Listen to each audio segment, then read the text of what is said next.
সর্দির পাকশি হার্ডিন সেতুর ঝুঁকিপূর্ণ এলাকায় প্রায় দীর্ঘদিন থেকে চলমান বালু উত্তোলন ও বিক্রি যেন বন্ধই হচ্ছে না। ফলে বালু স্তূপের কারণে বর্ষা মৌসুমে পদ্মা নদীর স্রোত বাধাগ্রস্ত ও গতিপথ পরিবর্তন হয়। এতে ব্রিজের পিলার ও গাইড ব্যাংকের নিরাপত্তা হুমকির মুখে পড়েছে। আমাদের বিশেষ প্রতিনিধি এ আজাদ হান্নান জানান, অবৈধ বালু উত্তোলনকারীদের বিরুদ্ধে ব্যবস্থা নেওয়ার হুঁশিয়ারি দিয়েছেন সংশ্লিষ্ট কর্মকর্তা ও স্থানীয় প্রশাসন। ঈশ্বরদীর পাকশি হার্ডিন সেতুর ঝুঁকিপূর্ণ এলাকায় প্রায় 10 বছর ধরে বালু উত্তোলন ও বিক্রি করার অভিযোগ উঠেছে স্থানীয় প্রভাবশালীদের বিরুদ্ধে। পদ্মা নদী রক্ষা বাঁধ কেটে তৈরি করা রাস্তা দিয়ে বালু পরিবহনের মাধ্যমে হার্ডিন সেতুর মারাত্মক ক্ষতির আশঙ্কা দেখা দিয়েছে। একই সাথে দেশের রেল যোগাযোগ ব্যবস্থা এবং সরকারকে বিব্রতকর পরিস্থিতি সমূহ আশঙ্কা সৃষ্টি করা হয়েছে। সচেতন মহল বলছেন, বর্ষা মৌসুমে পদ্মা নদীতে পানির চাপ বাড়লে বাঁধ ভেঙে হার্ডিং ব্রিজ, চালনশা সেতু, রেলওয়ে বিভাগীয় অফিস, পিজেট, ঐতিহাসিক খানকা শরীফ শিক্ষা প্রতিষ্ঠান সহ পাকশি শহর, এমনকি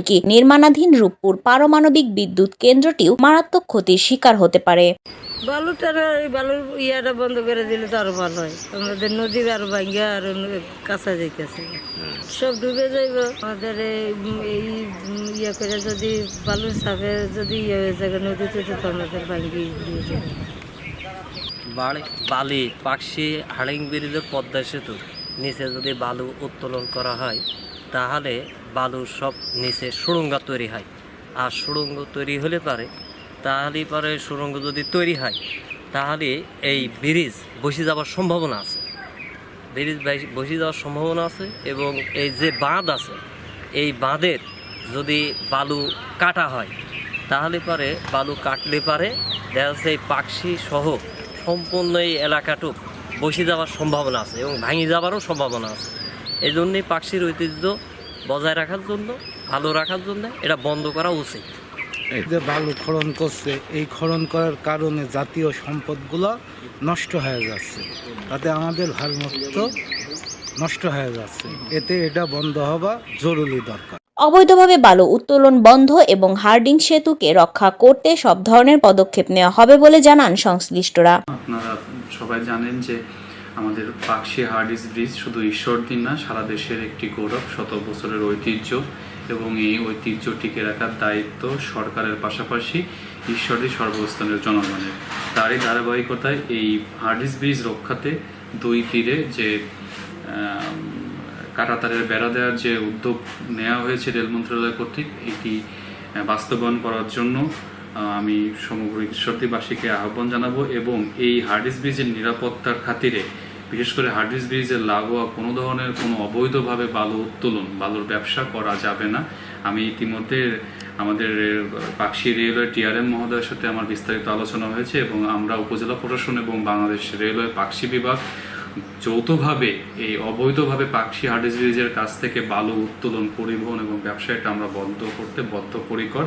এবং এই হার্ডিং ব্রিজের নিরাপত্তার খাতিরে সর্বোচ্চ যা করার আমরা করব এবং এটি আমাদের সরকারের ঊর্ধ্বতন কর্তৃপক্ষকে আমরা টাইম টু টাইম আপডেট দেব। এবং মোট কথা আমরা এই পাকশি হার্ডিং ব্রিজের যে নিরাপত্তা রক্ষায় উপজেলা প্রশাসন এবং বাংলাদেশ রেলওয়ে পাকশি বিভাগ যৌথভাবে আমরা বদ্ধপরিকর। হার্ডিং সেতুর কাছে অবৈধ বালু উত্তোলনকারীদের বিরুদ্ধে ব্যবস্থা নেওয়ার কথা জানান উপজেলা নির্বাহী কর্মকর্তা। শতবর্ষের অধিক বয়সী যে আমাদের যে হার্ডিং ব্রিজ, এটা আমাদের রেলের জন্য খুবই গুরুত্বপূর্ণ, বিশেষ করে দক্ষিণাঞ্চলের সাথে যোগাযোগ রক্ষা এটা দিয়ে উত্তরাঞ্চল, পশ্চিমাঞ্চলে। তো এটা আপনারা জানেন যে আয়ুষ্কাল সেটা কিন্তু শেষ হয়ে গেছে।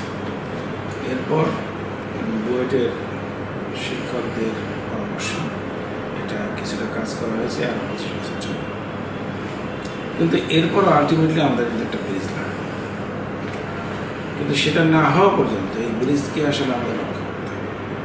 এবং আপনারা জানেন এটা প্রথম শ্রেণীর KPI-ভুক্ত একটি প্রতিষ্ঠান, তো এটার গুরুত্ব সামগ্রিক এবং দুই দিকেই কিন্তু আপনারা লক্ষ্য করছেন যে পুলিশ প্রহরা থাকে 24 ঘন্টা।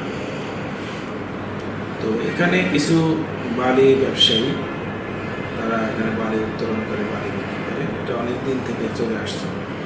কিন্তু বর্তমানে যেহেতু আমাদের ব্রিজের আয়ুষ্কালও প্রায় শেষ, সেহেতু এটার প্রতি আমাদের বেশি নজর দিতে হচ্ছে। বিভিন্ন টুকটাক মেইনটেনেন্স সহ এটা যাতে আয়ু আরও বৃদ্ধি পায় এবং নতুন ব্রিজ না হওয়া পর্যন্ত কর্মক্ষম থাকে, এই জন্য যতটুকু করা দরকার আমরা সেটা করছি।